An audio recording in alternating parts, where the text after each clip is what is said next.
Greg Launer at ESPN Chattanooga. We're here at the Roundhouse hanging out with Dan Earl, the head coach of the UTC men's basketball team.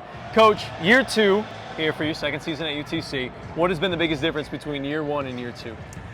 Yeah, I'd say one for us as a coaching staff and everything, things have slowed down a little bit, right? We still needed 8 new faces, so we have a bunch of new guys, but you're just accustomed to the way everything works here at Chattanooga and all the people that you're dealing with and used to all the facilities and everything going on. But from a standpoint of the team, I'd say we again have a bunch of new faces, but we're very competitive this year. The practices are more intense, play better defense hopefully, so that'll be a tick up. And again, have high character guys, so that's the same, but I'd say our practices are more competitive, which hopefully turns out to some more wins during the season. That's true. Now you mentioned it's going to have a lot of new faces here with this group. I counted it up, 9 freshmen and sophomores. Talk to me about this roster. You talked about the competitiveness and whatnot, a little bit of a younger team, new faces. Talk to me a little bit about the makeup. Yeah, so a couple guys that we have back, Sam Alexis, who played really well last year for us as a freshman when Jake Stevens went down, Demetrius Davis, who was a starter for multiple games, Randy Brady, are 3 guys that played, and then Honor Huff is a young man that had to sit last year due to Southern Conference rules. But as you mentioned, 8 new faces, 4 of which are freshmen. All of them have a chance to contribute. Miles Che is a strong guard that I think will play a lot. Noah Melson is another young man that's got a lot of ability.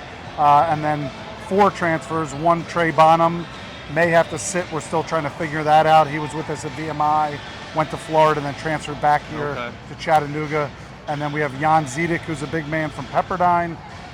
Give us a lot of very skilled, physical, been through the wars of college basketball. Tyler Millen, who played at Middle Tennessee State, and Rudy Fitzgibbons, who played at Citadel. So I threw a lot at you, but 8 new faces, 4 transfers, 4 freshmen, and then 4 returners, but one of which is Honor Huff. That's unique that you have Jan. We talked to him earlier, and he's got not only the college experience, but also the international experience as well. Talk to me about the leadership of him being a potential leader on this team as one of the older ones and some other guys who you're expecting to lead this year. Yeah, absolutely. Jan is a tremendous player, great kid.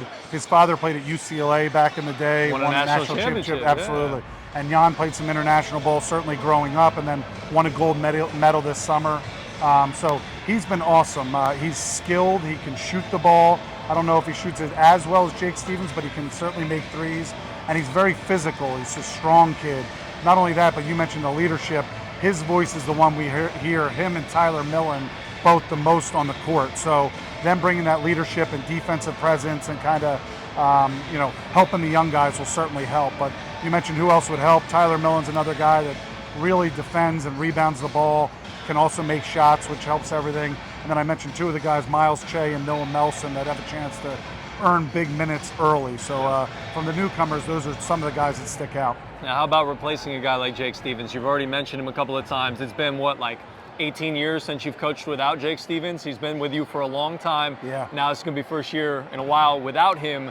How is this team going to be different without him this year? Yeah, certainly. It's my first time in 5 years. I had him 4 at VMI and then here at Chattanooga, and he was like a son to me, so I'll certainly miss him. We're going to play a similar style in that go through our center and allow them to pass the ball, dribble the ball, and certainly make shots as well.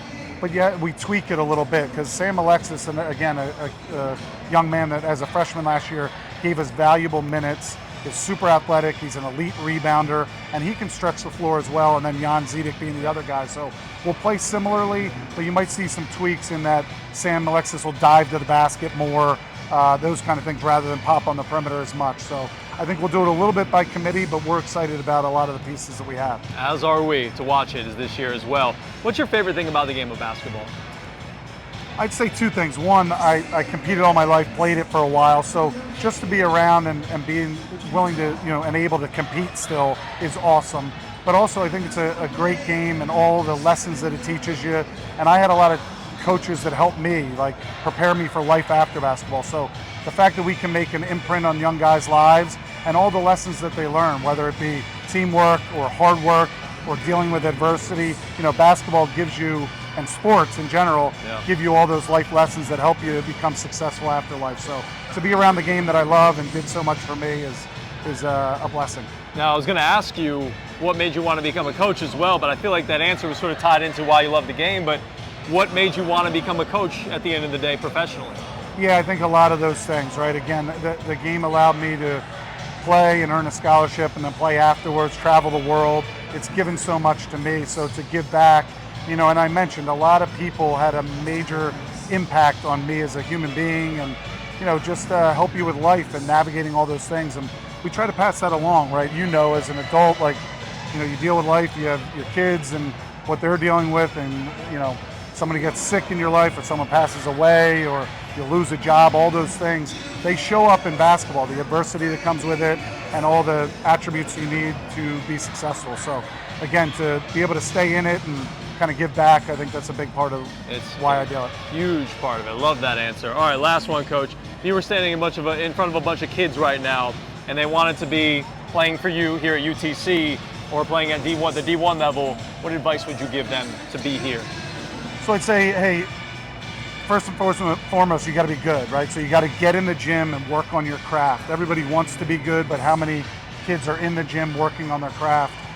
The other thing I would say is be a good person. I mean, it sounds simple, but we look for high character kids, right? So it's a little bit cliche, but when we go recruit kids, we watch you on the floor. You got to be able to make shots and defend and do all those things, but how are you as a teammate? How are you coachable, right? So when you come off the court, are you mad that you came out of the game and hanging your head, or are you being a good teammate, cheering on your teammates?